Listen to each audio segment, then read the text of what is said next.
Being a member of the LGBTQ community, I always struggled to find a therapist that could understand both those challenges that I experienced, as well as the challenges of PTSD from combat scenarios. My name is Chloe.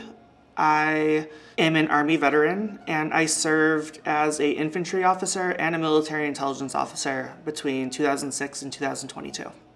Being an infantry officer was probably the best job I ever had. I don't think there's really anything that prepares you for leadership more so than leading soldiers. I was leading a platoon out at a remote outpost. The area that we were in had a lot of IEDs, so I got hit by one smaller one that fortunately didn't injure anyone. And then I got hit again 5 days later by a much bigger one that injured myself and several members of my team. Serving in the military while also dealing with gender dysphoria was difficult, as well as dealing with PTSD and a traumatic brain injury. Just everything really compiled on top of each other, definitely. And then finally, President Obama removed the transgender military ban. So that allowed people to transition or join the military if they were transgender and serve openly. I transitioned on active duty, and I guess things were going well, and then President Trump put the ban back into place. There was definitely a feeling of betrayal when that happened. I retired during COVID, so there was a lot of things shut down. And it was just after this long career, I got, a folded flag delivered in the mail. I don't know, it was just very anticlimactic ending to an otherwise pretty long career.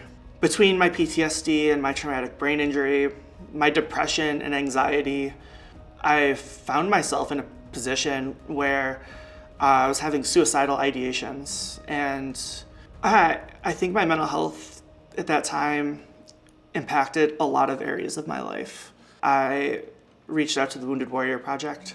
I went to the 2-week inpatient therapy program because I was at a point where I was ready to take my own life.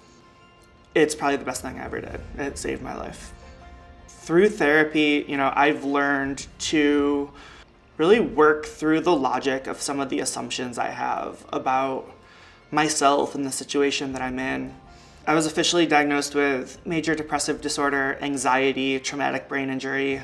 For me, being authentic and sharing my whole self and my identity with my healthcare provider is important because it impacts my life.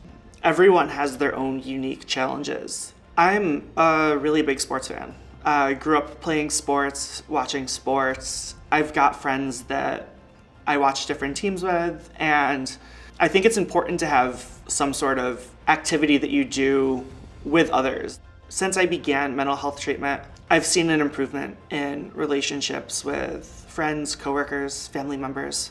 If nothing else, it's really taught me when I need to step away, take time to myself, or establish boundaries that I hadn't before. For me, addressing mental health and seeking treatment became easier the more I did it.